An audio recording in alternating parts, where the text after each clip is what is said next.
And if they're able to stop by and have a quick chat, I have the market updates in my neighborhood available so I could talk to them quickly about what's going on in real estate. So, it's not forced. I'm not asking people to be in a confined space. I'm also not asking for a long time commitment. So it just seems like it was something that was natural.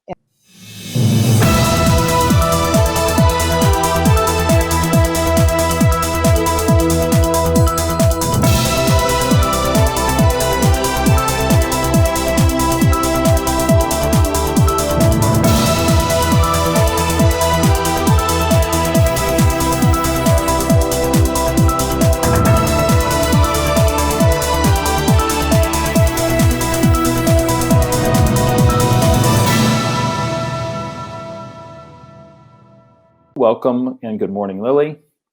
Hi, Charlie. Thanks for having me. Always good to see you. Lily comes to us from Raleigh, North Carolina, and is with Oak Springs Realty, which is affiliated with Fathom Realty. And we wanted to have you on the show to talk about this really super successful event that you did in your farm. And I think there's probably some agents out there that are thinking an event and a farm in COVID for clients. How'd that work? So we're going to talk about that. Talk to me about your market and your business down there in Raleigh. Yeah, sure. So I'm based out of North Raleigh, and just generally the Triangle area has been an incredibly strong seller's market, like many parts of the country. And so we have about anywhere from 1.5 to 2 months worth of inventory at any given moment, and just depends on different parts of the Triangle you are, be it in Raleigh or Cary or Apex, etc. The varying levels of price points and inventory kind of, goes in that range. And I've been in the business for the last couple of years, and really just have been incredibly blessed to be in the market at this time, and trying to help buyers and sellers kind of get everything check off their wish list when they're ready to exit the market, or looking for a home to settle down here. Awesome, very good. So pivoting back over to the client event questions, when did you have the idea to have a client event, and why? Yeah, so my farm is actually sort of the broader part of my own neighborhood, and so it's a new construction neighborhood now, going on 4 years old. Okay. And so I, have been thinking about ways to kind of get more presence right around here. And also, frankly, we have little ones at home, and our neighborhood is mostly, kind of people with growing families. And so over the course of the summer, you just end up running out of things to do with your kids. And I just feel like my community needed it. We needed to do something that was easy, that gave people options in a safe way. And also, it was a great way for me to go out and meet all of my neighbors and kind of get to know them a little bit and become that sort of go-to resource in my community. So that's kind of how the idea came about. Awesome, good. So we're still in, we at the top of the show, we said the date. It's Friday, August 21st, 2020. We've been in the midst of COVID for, a really good 5 months now. I think, we're in a new normal, but I think for most agents, these events kind of stopped, right? So you came up with an event that you could do safely. Talk to me about kind of the debate that you had with yourself around doing an event in COVID times, if you will, and what you did to make it safe. Yeah, for us, it's kind of the way I thought about it was, if I were a mom, if I were a resident in my community, and at the same time, how do I break up the monotony of, the everyday with limited options to be outside? I wanted to, so the way I thought about it was like, well, what would I have done, or what would I have appreciated? And our neighborhood actually has a pretty active HOA. And so yearly, we would try to put on some sort of fall festival or summer activity for everybody. And so along those lines, the idea of an ice cream truck or bringing some sort of cold beverage just seemed really appealing. And because it's going to be outdoors, I felt comfortable that there was plenty of space for everybody to spread out. And it also doesn't really create any sort of crowd, right? Hmm. So, it's people coming up to the truck, getting something out of it, and then moving on for the rest of their day. And if they're able to stop by and have a quick chat, I have the market updates in my neighborhood available so I could talk to them quickly about what's going on in real estate. So, it's not forced. I'm not asking people to be in a confined space. I'm also not asking for a long time commitment. So it just seems like it was something that was natural. And we had a lot of green space in our neighborhood where it could be, it could just feel like you're kind of out in a park and grabbing an ice cream and moving on. So, Good. So we've alluded to it. Describe the event. So the event was a Kona ice truck, right? For people that aren't familiar with that, talk to us about what that is, and just describe the event in general. yeah. So I decided to bring Kona ice is kind of like Hawaiian ice. So it's like shaved ice with flavored syrup. And so it's kind of fun. It's, there's no dairy. So it's like literally friendly to all sorts of palate and diet. And they also have both children's flavors, and they say it's like adult friendly flavors, like a pina colada or something like that. Okay. So there happens to be one of these trucks right in my area, and it wasn't very costly. It wasn't as expensive as I had initially thought. And I was able to get a 2-hour commitment. So the truck came in, they brought all of the necessities, and there was a designated person inside the truck kind of serving and hosting. Hmm. And so that whole idea was very sort of well resourced. So all I had to bring was, my own tent and my own set of materials, whatever I needed, which was all of a couple of picnic chairs and a picnic table, and then, my market update flyers. So it was very easy to put together. Awesome. Very good. So you said that it was not as expensive as you thought. What was your budget? So I had heard from another colleague in a different part of the country hosting sort of a similar ice cream event, and Hmm. she ended up spending 800 out of pocket to host. So that kind of was my budget going in. And locally, the truck actually only charged 300 for a 2-hour commitment, Okay. and that also allowed me to give away up to 100 of these free cups to my community. So that was, I think, the other thing that kind of made people kind of more excited about the event Hmm. was anytime you get a freebie. So I was able to offer, look, first come, first serve, but there's 100 free cups. So, come and grab them and enjoy your afternoon. Awesome. Very good. How far in advance did the planning begin? I think it really depends on your ability to secure the truck. Okay. And, it tends to be, so I hosted it on a weekend.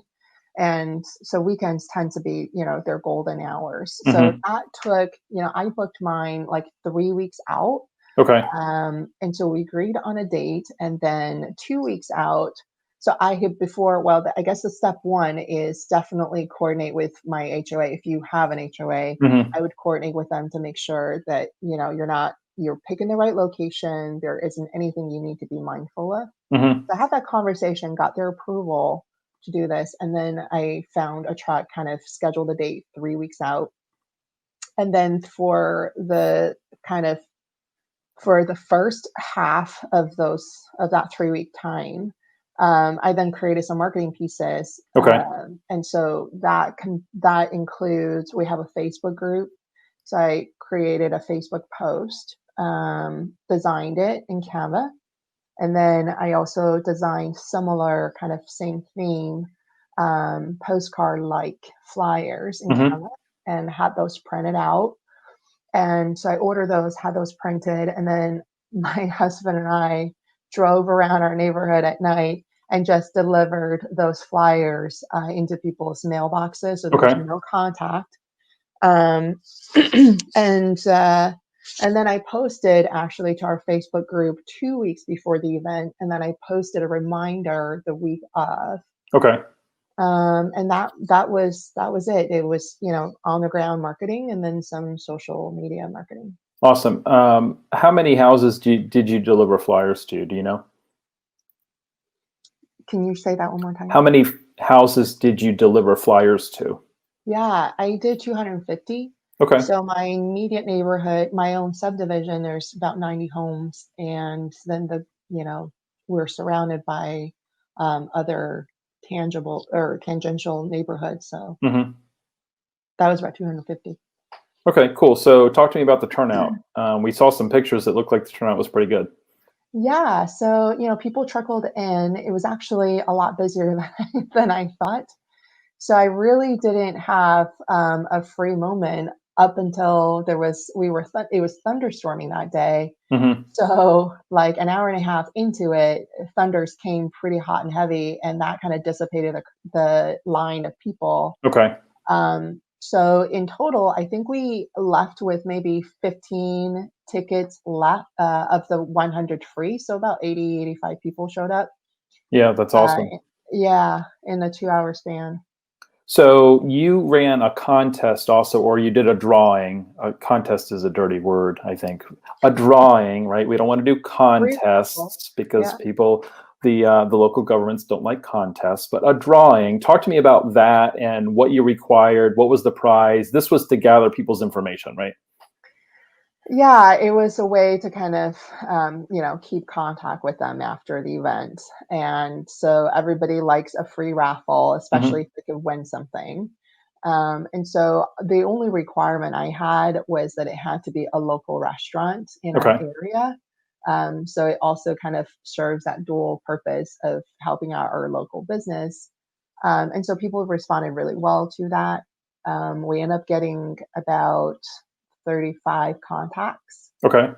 people who decided to participate in the drawing, and then the other thing is I let them pick their restaurant. So it was, there's enough variety. I didn't really Hmm. want to close people in to whatever restaurant I picked. So it was restaurant of their choice, gift card of $75, and it just has to be a local business. Nice. Okay. So what was the reaction of the community for your overall event, do you think? Oh, it was really, really nice. That was the other thing, was I didn't really know how people would respond.